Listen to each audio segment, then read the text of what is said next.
Buenas tardes, bienvenidos, bienvenidas a este día viernes. Estamos en vivo en el canal 30 de la televisión digital abierta. Llegó el momento de observar los temas que nos están planteando los medios de comunicación, analizarlos y llevárselos a ustedes, por supuesto, en estos 30 minutos que nos quedan por delante. Ustedes pueden participar de nuestro noticiero, obviamente a través de las redes sociales. Estamos en Facebook, en señero.tv y también en Twitter en Senal UTV. Unidiversidad.com.ar es el sistema de medios de la Universidad Nacional de Cuyo. Acompáñenme, comenzamos. ¿Qué tal, chicas? ¿Cómo les va? Hola, Lucas. Bienvenidas a este día viernes. Gracias. Bueno, Nati, hay mucha información para ir compartiendo, información que tiene que ver con algunos proyectos que se plantearon anteriormente, ¿no? Que derivan de la gestión anterior de Francisco Paco Pérez y puntualmente de la verificación de vehículos. Contanos. Exactamente, nos vamos a remontar a septiembre del año 2014 porque se produjo la verificación obligatoria de vehículos y se tenía que pagar, por ejemplo, 500 pesos autos, motos de baja cilindrada y también camionetas, mientras que los micros y los colectivos tenían que pagar el doble. ¿Por qué? Porque se ajustaba el valor de este proceso de verificación técnica al valor fijo de cada rodado. Bien, y en su momento esto generó bastante polémica por la adjudicación, ¿no? Claro, el proceso de licitación estuvo plagado de, por lo que señalaban algunos, irregularidades. ¿Por qué? Porque garantizaba 200 millones de pesos anuales para quien fuera beneficiado. Bien, enseguida nos vas a ampliar un poco más, Nati, porque de eso nos vamos a encargar en este primer tema del bloque 1, de una decisión que tomó el gobernador actual de la provincia de Mendoza, Alfredo Cornejo. Hoy dejó sin efecto el proceso de licitación que les estamos contando, y esto lo tomaron las tapas papel de la provincia de Mendoza. Por ejemplo, la tapa del diario Los Andes, ya la vamos a ver allí en pantalla, decía: cae millonaria licitación para la revisión de autos. La actualización del diario 1 también lo tomó. El gobierno provincial anuló la licitación para la verificación técnica obligatoria y finalmente MDZ planteaba bajaron una licitación por corrupción. Este es uno de los temas más importantes de nuestra provincia que, bueno, causó bastante polémica en su momento y hoy por una decisión del gobernador de la provincia y además también de Benier, que es el ministro de Seguridad de nuestra provincia, da marcha atrás. Ampliemos un poco más, Nati. Bien, el gobierno entonces de Cornejo decidió anular y rechazar este proceso iniciado por su antecesor, el exgobernador Francisco Pérez. La licitación estaba centrada en que aseguraba un ingreso de 200 millones de pesos anuales para quien fuera beneficiado y obviamente esto generó una puja legal entre quienes decidían ofertar, entre quienes eran los interesados. Bien. Basándose en el artículo 150 de la Ley de Administración Financiera y también por el decreto que firmó Cornejo y, como bien señalabas, junto con su ministro de Seguridad, Gianni Benier, decidieron tomar la decisión de dejar sin efecto el contrato asegurado y una cosa más, que no es menor, sino que no le van a pagar indemnización a la empresa beneficiada. ¿Cuántas empresas participaron de esa adjudicación, Nati, en su momento? En su momento fueron 6 de autorización nacional que están, digamos, en la provincia y que podían hacer este proceso de verificación técnica, ¿no? O sea, que estaban capacitadas para ese trabajo. Claro, y que querían también acceder al ingreso que esto aseguraba, ¿no? ¿Cuánto era ese ingreso? 200 millones anuales. Bien. El 3 de octubre de 2014, bueno, se dio la licitación del servicio de verificación técnica obligatoria de vehículos. Esto obviamente, esos talleres también hicieron algunas presentaciones por irregularidades y el tema llegó, estos planteos llegaron a la Corte. Comenzó a gestarse el 10 de septiembre de 2014. Tuvieron 2 semanas para presentar, digamos, de plazo para presentar las ofertas y finalmente el 20 de febrero se abrieron los sobres. Bien, y se podría, según lo que ha hablado también el gobernador de la provincia de Mendoza en las últimas horas, abrir una nueva licitación el año que viene. Exactamente, pero por el momento deciden rechazar, digamos, anular lo anterior.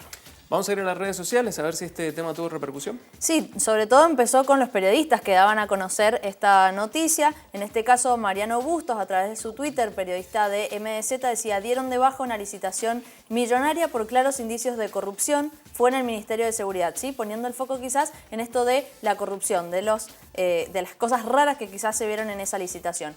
Y después vamos a pasar al Facebook porque Diario 1 lo publica, como ya es sabido, con ciertas notas, Bueno, dice, el gobierno provincial anuló la licitación para la verificación técnica obligatoria. Y obviamente muchos comentarios de quienes leen o están pasando por Facebook y ven este tipo de notas. Algunos dicen, lo mismo sucede con la verificación técnica en los taxis. Son unos coimeros, te sacan plata y la mitad de las máquinas están rotas. Y bueno, en algún punto estando a favor de esta decisión del gobernador. Otros que dicen, seguro que primero arreglarán rutas y calles. ¿Sí? Lo ponen como un poco en duda. Después también algunos dicen, bueno, ¿será que el gobernador ya tiene algunos de los suyos para poner a licitar ahora y poder darles ese ranchito, dicen algunos? Algunos también están de acuerdo, dicen, muy bueno, estaba todo acomodado, ¿sí? Esto de la corrupción que se vio. Claro. Y algunos dicen, menos mal porque eso era un agujero negro. Bueno, también, ¿no? Posiciones encontradas con respecto a la decisión del gobernador. Muy bien, vamos a cambiar de tema. Otro de los que también tuvo notable repercusión en el ámbito nacional tiene que ver con esta causa de lavado de dinero que involucra a Lázaro Báez, que involucra a su abogado, a Chueco, bueno, y también algunos referentes que hablábamos y compartíamos información ayer con ustedes, ¿no? Es el caso de Fariña, de Láscar. Hoy la novedad está centrada en el abogado de Lázaro Báez. Decía la actualización de MDZ, el abogado de Báez declarará hoy ante Casanelo. Ampliemos la información, Natalia. Bueno, le hicieron finalmente una pericia psicológica. Ustedes saben bien por qué tenían que abonar algunas de las líneas de la investigación, justamente. Y esta pericia arrojó que estaba en condiciones de presentarse a declaración indagatoria. Iba a ser durante la jornada de hoy. Recordemos que se quiso suicidar, ¿no? Claro, en realidad por eso le piden las pericias. Recordemos que Chueco es el abogado del empresario Lázaro Báez, fue apresado este martes en Paraguay, bien digo, luego fue echado de ese país, ingresó a la Argentina y ahora fue trasladado a Buenos Aires.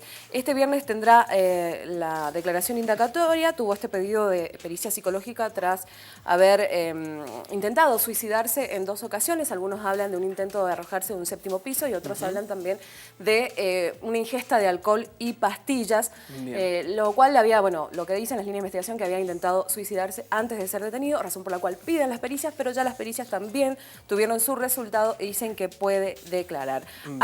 Estamos hablando del magistrado Sebastián Casanelo. Vamos a compartir con ustedes, como lo hicimos ayer, algunos datos interesantes de, bueno, estos referentes que además involucran en esta causa de lavado de dinero a funcionarios o exfuncionarios del Ejecutivo Nacional, ¿no? Es el caso del abogado de Lázaro Báez, allí lo estamos viendo en pantalla, Jorge Chueco, abogado de 67 años, se vinculó con Daniel Pérez Gadín, otro nombre ahí que involucramos y que también tiene que ver en esta causa, contador de Lázaro Báez, como una de las personas que compraron SGI. ¿Se acuerda que ayer hablábamos de esta empresa, la llamada Rosadita, ese video que se difundió donde habían distintos referentes contando dinero, ¿no? Y justamente es de El Ascar, amigo y la persona esta que tenía los vehículos de Fariña que ayer compartíamos con ustedes. ¿Cómo llegaron a la compra de esta empresa? Bueno, la operación se hizo a través de la empresa registrada en Lugano, Suiza. Esta empresa se llama Helvetic, también sospechada de lavado de dinero, en la que Chueco es representante legal. Vamos a la segunda placa. Con 64 años, el abogado fue puesto en la mira de la justicia en el año 2013 cuando el magistrado Campagnoli lo investigó por la compra de la financiera SGI a manos del Helvetic, esto que les estamos contando, la empresa de la que Chueco era apoderado.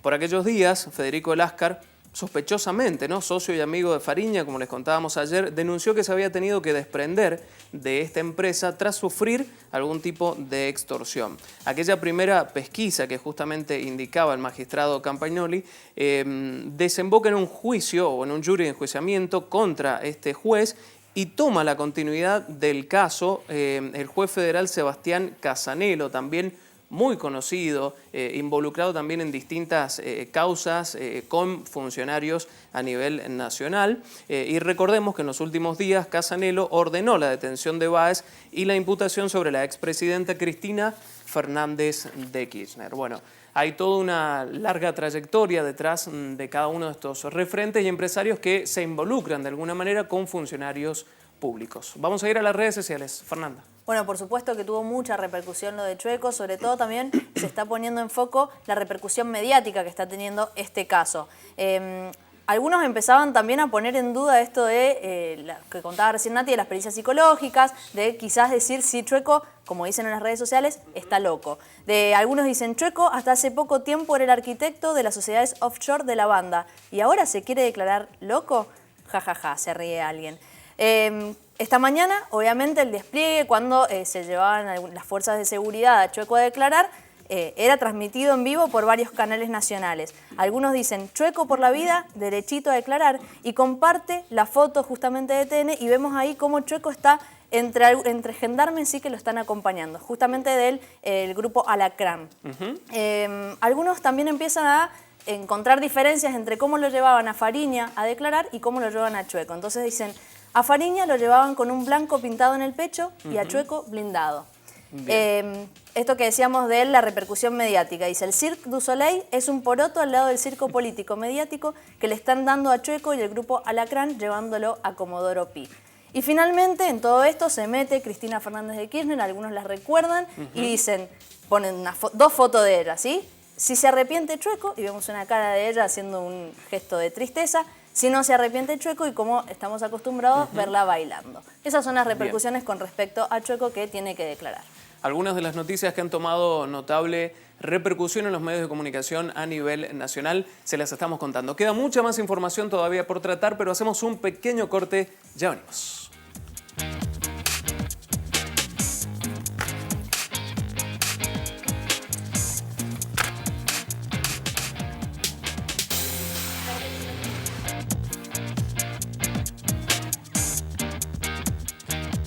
Segundo bloque de Unidiversidad Noticias. Seguimos en vivo en el canal 30 de la televisión digital abierta. Vamos a hablar ahora del ítem aula. Seguramente lo recuerda porque fue muy polémico en los primeros reuniones paritarias que tuvo el gremio del SUTE con el Ejecutivo Provincial. Hoy hubieron algunas actualizaciones que tienen que ver con este tema, ¿no? Sitio Andino decía, por ejemplo, rechazaron un recurso de amparo contra el ítem aula. También lo tomaba MDZ, fallo judicial a favor del ítem aula, allí lo estamos viendo en pantalla, y obviamente las repercusiones han sido a nivel provincial y también a nivel nacional, ya les vamos a contar, pero ampliemos un poquito más, Nati. Bien, la justicia mendocina rechazó una de las cautelares, hay que decirlo, que presentaron algunos de los docentes para intentar frenar la aplicación del decreto que firmó Alfredo Cornejo, que fue ratificado luego por la legislatura y que también contiene un aumento cercano, porque esto es bastante irregular, al 32% de aumento salarial, de actualización,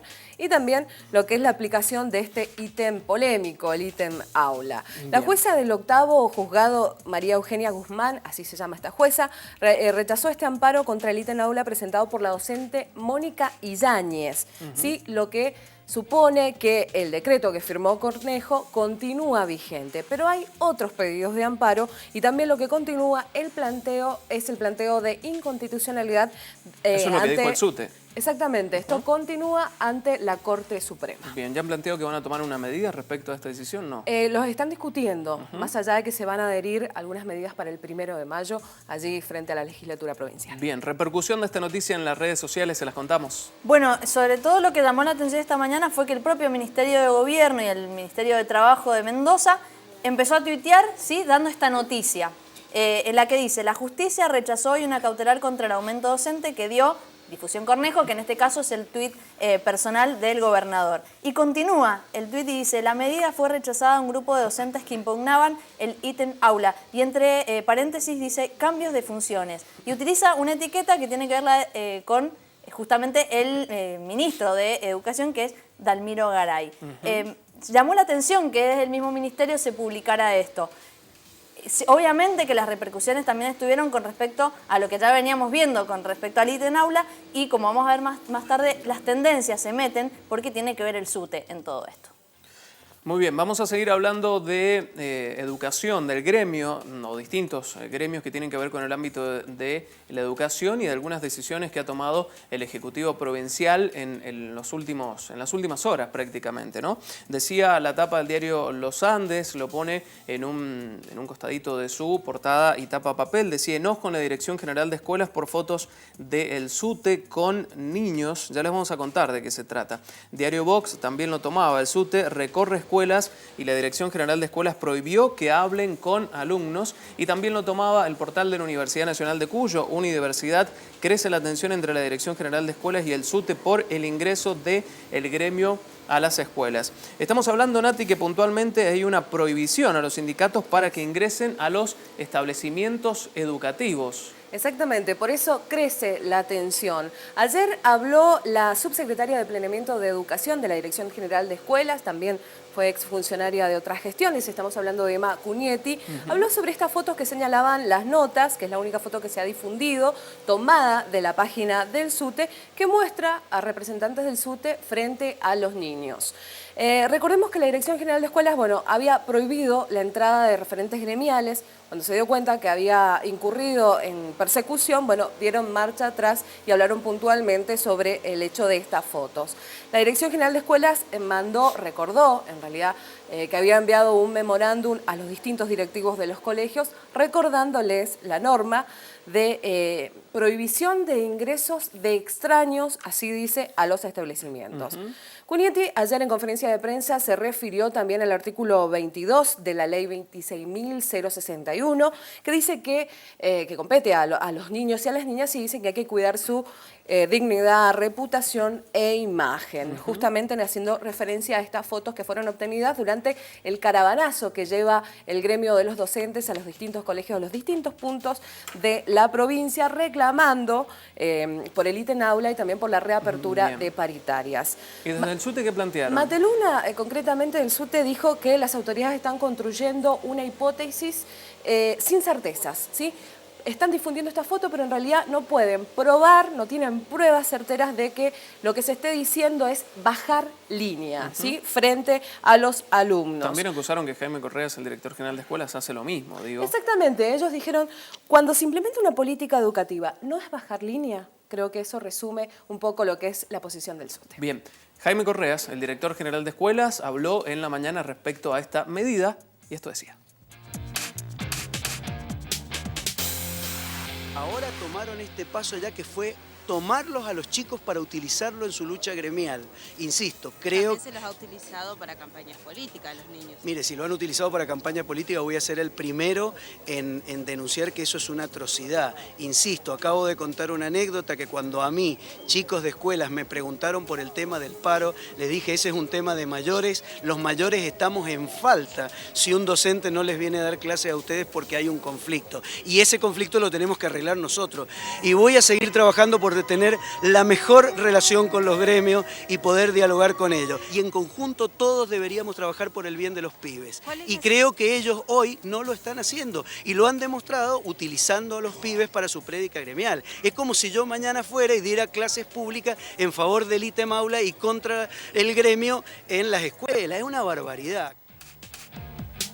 Bueno, lo escuchábamos allí, ¿no? El director general de escuelas planteando su postura y, la postura obviamente del Ejecutivo Provincial, este enfrentamiento que están teniendo. Recordemos que hace poco también planteó que los sindicatos, o puntualmente el SUTE, le hace bullying al director general de escuelas con sus medidas. ¿Esto tuvo repercusión en las redes? Sí, por supuesto que sí, tuvo tanto en los medios como en las redes, muchos padres que salieron a hablar de esto también. Pero vamos a empezar con lo que decían los medios. La guerra entre el SUTE y el gobierno llega al aula. Esto empezaba a ser ayer, ¿no? Cuando se conoce esta circular de la DGE que dice que se prohíbe la entrada directamente de los gremios.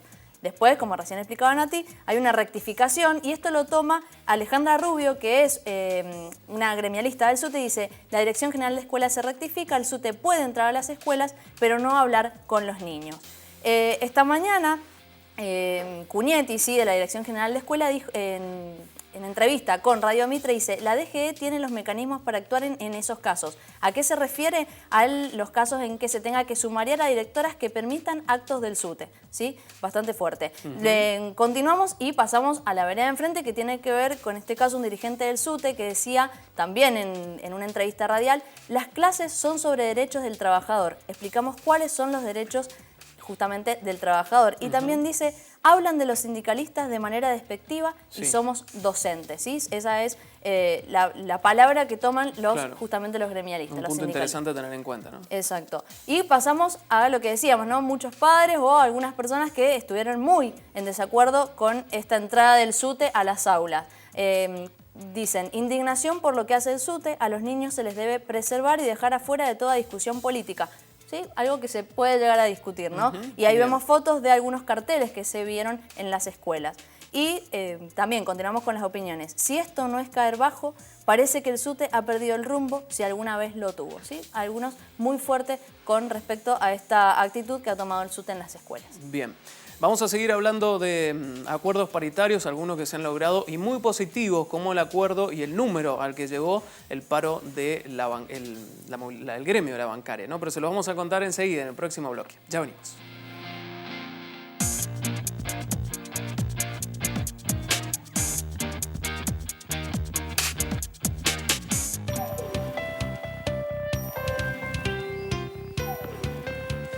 Seguimos hablando de encuentros paritarios entre el Ejecutivo Provincial Nacional y los distintos gremios, pero nos vamos a enfocar ahora en el poder que tienen algunos gremios para lograr sus acuerdos, ¿no? Por ejemplo, el gremio de la bancaria, que logró un aumento salarial del 33%. Esto lo tomaron los medios de comunicación. La actualización de los Andes decía, bancarios levantaron el paro de hoy tras lograr un aumento salarial del 33%. También la actualización del Diario 1, bancarios levantaron el paro tras un aumento del 33% en un pago, cuando y lo hemos estado compartiendo con ustedes, ¿no? Distintos gremios han logrado un aumento que no supera el 25% y encima en 2 veces anuales.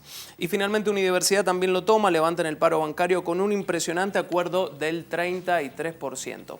Me imagino, Nati, bueno, lo que debe estar sintiendo Mateluna o los distintos referentes de los gremios en nuestra provincia, ¿no? Con estos aumentos. Exactamente, porque los trabajadores nucleados en la bancaria levantaron el paro que tenían previsto para hoy, para ayer y para hoy, recuerden, tras lograr un aumento salarial del 33% ayer alrededor de la hora 0:30, retroactivo, hay que decir que esta actualización es retroactiva al 1 de enero. Pero no fue lo único que consiguieron, porque también algo por lo cual peleaban era la reincorporación de los trabajadores despedidos. Además, se preservó lo que es el ítem participación en las ganancias de lo que es el sistema financiero que se había pretendido ningunear, digamos, negar en este proceso de paritarias y que finalmente fue reconocido. De esta manera, un trabajador que se inicia recibe un salario mínimo de 20.500 pesos, integrado por un salario de 19.600, bien digo, y una participación... Con el aumento quedaría en eso. Exactamente, una participación de las ganancias, este ítem que señalábamos, de 890 pesos aproximadamente. Este aumento del 33%, como bien señalabas, es en un solo pago, no desdoblado, como era lo que pedía el sector empresarial.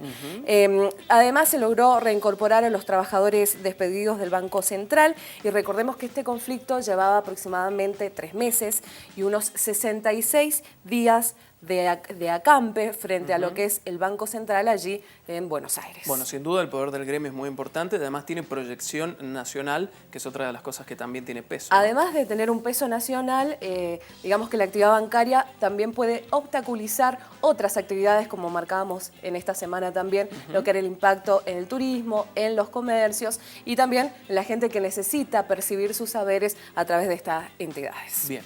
Cerraron finalmente el acuerdo los bancarios, 33% de aumento. Vamos a las redes. Bueno, ayer en la madrugada la Asociación Bancaria publicaba en su propio Facebook este logro. ¿Por qué? Porque los compañeros y los titulares de este gremio fueron justamente hasta Acampe a dar la noticia de este arreglo. Lo vemos ahí, estaban los dirigentes, los titulares gremiales y dicen, nuestro compañero Sergio Palazzo, junto a miembros del secretariado, y se dan a conocer los alcances del acuerdo obtenido en la reunión con el Ministerio de Trabajo, luego de una lucha de 65 días por la tan ansiada reincorporación de los trabajadores despedidos y el acuerdo de paritarias 2016. ¿Sí? Esto era en la madrugada y tuvo muchas repercusiones porque este comentario, esta publicación en Facebook tuvo muchos comentarios. Dice algunos, la unión hace la fuerza, todos juntos con quien nos representa en nuestro gremio, vamos bancarios. Otros dicen, orgullo, eso es lo que siento por mis representantes, ¿sí? Con respecto al gremio. Y algunos que focalizaban sobre todo en el tema de la reincorporación de aquellos despedidos. Dice, felicitaciones a todos, pero lo más importante es la reincorporación de los despedidos. Esto, obviamente, pasó al Twitter, ¿sí? Algunos también publicaban lo que era justamente este comunicado que daba a conocer el arreglo. Dice, orgullo siento de pertenecer a la asociación bancaria y aún más junto al secretario general nacional, Sergio Palazzo, que ha tomado un rol bastante importante, ¿sí? Dentro de las redes sociales con respecto a este acuerdo. Algunos dicen hashtag buen viernes, se levantó el paro de bancos, acordaron un 33% y la reincorporación de los trabajadores despedidos, ¿sí? Seguimos viendo que la reincorporación es lo más importante, pero también el tema del aumento tuvo su repercusión, porque dicen algunos, bravo por los bancarios, 33% de aumento, ¿cómo jode parar los bancos? ¿Sí? Esto toman algunos como explicación de por qué se arregla así. Claro, dice, es como cortar la ruta mental de cada uno, el dinero.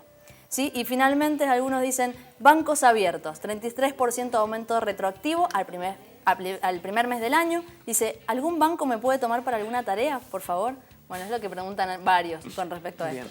Genial. Bueno, día viernes les vamos a contar algunos temas que aparecen en las redes sociales, Fernanda.